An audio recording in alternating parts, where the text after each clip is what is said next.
तो नॉर्मली जब भी आप किसी कंट्री का प्रोसेस स्टार्ट करते हो तो उसका जो एंड रिजल्ट होता है वो आता है वीज़ा प्रोसेस का, स्पेशली आपके एडमिशन के बाद। तो फिनलैंड को लेके मैंने एक जो सीरीज चल रही है उसमें से बहुत से लोगों का ये भी सवाल है कि हमें वीज़ा प्रोसेस के बारे में बताइए कि कितनी टाइमलाइन लग सकती है वीज़ा अपॉइंटमेंट आने में, मतलब अगर उन्होंने अपॉइंटमेंट अप्लाई करनी है तो अपॉइंटमेंट आने में कितना टाइम लगेगा और अपॉइंटमेंट आने के बाद वीज़ा प्रोसेसिंग में कितना टाइम लगेगा। फिनलैंड को लेके जिस तरह आपको सबको पता होगा कि पाकिस्तान में फिनलैंड की जो एम्बेसी है वो स्टडी वीज़ा को डील नहीं कर रही, तो अनफॉर्चुनेटली उसके लिए आपको दुबई जाना पड़ता है, जहाँ पर जाके आप अबू धाबी में अपनी अपॉइंटमेंट अप्लाई करते हो और वहाँ से आपको वीज़ा इशू होकर आता है। तो इन सब प्रोसेसेस को लेके मैं आपको बड़ा डिटेल में एक्सप्लेन करने वाला हूँ और होपफुली ये वीडियो देखने के बाद आपको फिनलैंड रिगार्डिंग वीज़ा के बारे में कोई इश्यूज नहीं आने चाहिए। तो without wasting any time let's start the video.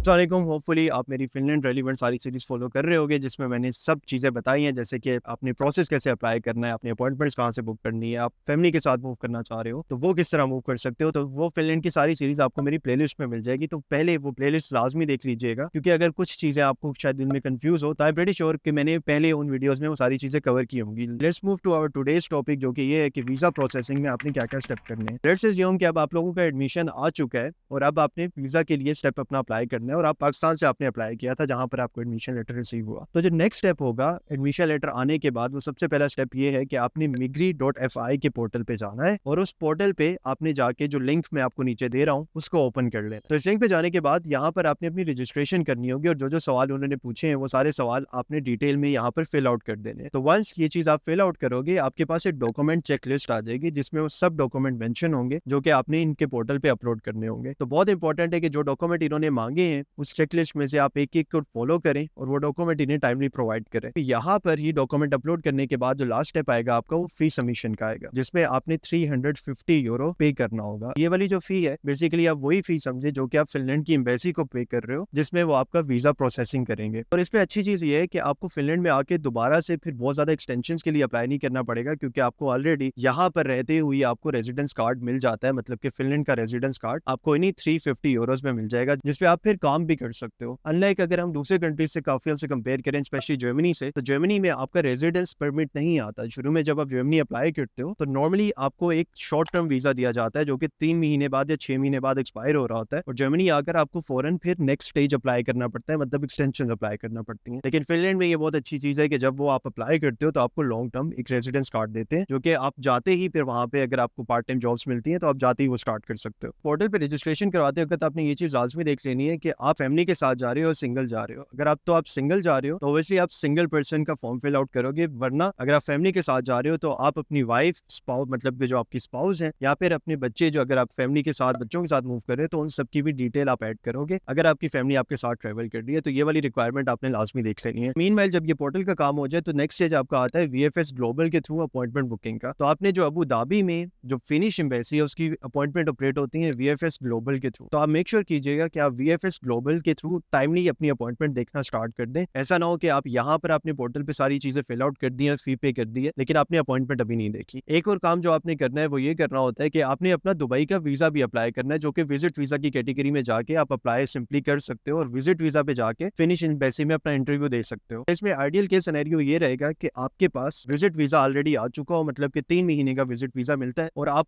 उस तरह से अपनी अपॉइंटमेंट्स प्लान आउट करें कि उन्हीं 3 महीने के अंदर अंदर जब आपके पास विजिट वीजा हो, आपकी VFS ग्लोबल के थ्रू फिनिश एम्बेसी में भी अपॉइंटमेंट आ जाए। ऐसा ना हो कि आप अपॉइंटमेंट किसी और टाइम अप्लाई करो VFS ग्लोबल में और आप विजिट वीजा अपना दुबई का पहले ले लो या बाद में ले लो, तो उसका फिर फायदा नहीं होगा। तो आपको डेट्स बहुत सोच समझ के और टाइमली अप्लाई करनी पड़ेगी और इन दोनों को आपस में कोऑर्डिनेट करना पड़ेगा। इसी तरह हमारे एक स्टूडेंट गए थे जो कि अबू धाबी में उनका इंटरव्यू हुआ था, और उनको ये कंफ्यूजन भी आ रही थी कि जब मैं इंटरव्यू दे दूंगा तो क्या उसके बाद भी मुझे दुबई में या अबू धाबी में स्टे करना पड़ेगा। तो ऐसा नहीं होता। मोस्टली ऐसा होता है कि जब आप इंटरव्यू दे देते हो तो आप बेशक अगले दिन ही या उसी दिन भी आप फ्लाइट लेके दोबारा पाकिस्तान आ सकते हो, क्योंकि आपका जो वीजा है वो वाया पोस्ट आता है। तो जहाँ पे भी आपने इंटरव्यू दिया है वो आपसे 75 यूरो उनके चार्जेस होते हैं, और उन चार्जेस को लेके जो रेजिडेंस कार्ड जिसका आपने शुरू में 350 यूरो पे किया था वो कार्ड आपको घर पे डिलीवर कर दिया जाता है। तो आपको लॉन्ग टर्म वहां पर स्टे करने की जरूरत नहीं होती। इसमें जो थोड़ी बहुत कॉस्ट फर्दर ऐड हो सकती है, आपका विजिट वीजा जो यूएई का अप्लाई करते हैं उसकी कॉस्ट ऐड होगी, और स्पेशली जब आपने ट्रेवल भी करना है वहां पे तो उसकी कॉस्ट भी ऐड होगी। शुरू में कुछ लोग जाते हैं और 2-3 दिन स्टे भी करते हैं, तो आप होटलिंग की और ये वो सारी कॉस्ट मिला मिला के राउंड अबाउट ख्याल रखें कि 2.5 से 3 लाख तक का खर्चा आप लोगों का एक्स्ट्रा आ सकता है इस यूए वाली प्रोसेस के थ्रू फिनिश वीजा अप्लाई करते करते। बहुत से स्टूडेंट हमसे भी अपना फिनलैंड का या डिफरेंट यूरोपियन कंट्रीज का प्रोसेस करवाते हैं, और अगर आप भी इंटरेस्टेड है कि किसी प्रोफेशनल की आपने सर्विस लेनी है तो आप हम तक अप्रोच कर सकते हो। हमने ऑलरेडी फिनलैंड के बहुत से केसेस कर चुके हैं और उसमें हमारा 90% से ज्यादा एडमिशन सक्सेस रेशियो और 100% उसमें हमारा वीजा रेशियो है। तो हम आपको इंटरव्यू की तैयारी भी करवाएंगे और साथ ही एडमिशन में जो चीजें आपको फायदा दे सकती हैं या इवन विद लो प्रोफाइल आपकी जो चीजें एडमिशन के लिए कंट्रीब्यूट कर सकती हैं, हम उसमें आपको सारी गाइडेंस प्रोवाइड करते हैं। तो चाहे आप as a single person as a student move करना चाह रहे हो या with spouse as a student वहां पर मूव करना चाह रहे हो, आप हमें कॉन्टेक्ट कर सकते हो और सिंपली उसके लिए आपने ये वाला फॉर्म फिल आउट करना है, जिसका लिंक मैं नीचे डिस्क्रिप्शन में भी डाल दूंगा। और अगर उस लिंक से फॉर्म नहीं ओपन हो रहा तो आपने सिंपली मेरी वेबसाइट पे जाना है जो कि www.mrvlogs.com है। यहाँ पर जब आप गूगल करेंगे तो वेबसाइट पे आपको कॉन्टेक्ट के सेक्शन में गूगल फॉर्म एक मिल जाएगा, सिंपली आपने उसको फिल आउट करना है और जो भी इन्फॉर्मेशन आप हमें उस फॉर्म में प्रोवाइड करेंगे उस इन्फॉर्मेशन को एवेल्यूएट करके आपसे विद इन 2 to 3 डेज हम आपको अप्रोच करेंगे। बस मेक श्योर कीजिएगा कि जो व्हाट्सएप नंबर आप हमें प्रोवाइड कर रहे हैं वो ठीक हो, क्योंकि कई दफा व्हाट्सएप नंबर ठीक नहीं होता और जब हम कॉल करते हैं तो हम लोग आप तक अप्रोच नहीं कर पाते। इसके अलावा अगर आपको मुझसे 1-on-1 कोई करियर काउंसलिंग सेशन चाहिए तो अगेन आप मेरी वेबसाइट पे जाकर कॉन्टेक्ट के सेक्शन में जाकर मुझसे डायरेक्टली 1-on-1 सेशन भी बुक कर सकते हो। तो होपफुली आपको ये वाली वीडियो काफी इन्फॉर्मेटिव लगी होगी और काफी चीजें आपकी क्लियर हो गई होंगी। और अगर ऐसा ही है तो प्लीज मेक श्योर कीजिएगा कि वीडियो को लाजमी लाइक करें और चैनल को लाजमी सब्सक्राइब कर लें, क्योंकि ना सिर्फ मैं इस चैनल पे फिनलैंड के हवाले से बात करता हूँ बल्कि हर वो यूरोपियन कंट्री जो कि स्टूडेंट्स के लिए या फिर फैमिली जिन्होंने यूरोप मूव करना होता है उनके लिए जो भी कंट्री सूटेबल होता है मैं उनकी सारी चीजें डिटेल में एक्सप्लेन करता हूँ, चाहे वो स्टडी रेलिवेंट हो या फिर जॉब अपॉर्चुनिटी से रेलिवेंट किसी ने मूव करना हो। आप मेरा चैनल स्क्रॉल डाउन कर सकते हैं, मैंने तकरीबन हर टॉपिक पे वीडियो बनाई हुई है और साथ ही साथ जो भी नई चेंजेस आती हैं, जो भी नए लॉज चेंजिंग होते हैं उन सबसे रेलिवेंट मैं डिटेल में बात करने की कोशिश करता हूँ। तो होपफुली चैनल को सब्सक्राइब करने के बाद आप यूरोप रेलिवेंट किसी भी ऐसी इन्फॉर्मेशन से नहीं महरूम रहेंगे जो कि आपको फायदा दे सकते हो। तो दुआ में याद रखिएगा, अपना ख्याल रखिएगा। इंशाल्लाह नेक्स्ट वीडियो में आपसे मुलाकात होती है, तब तक के लिए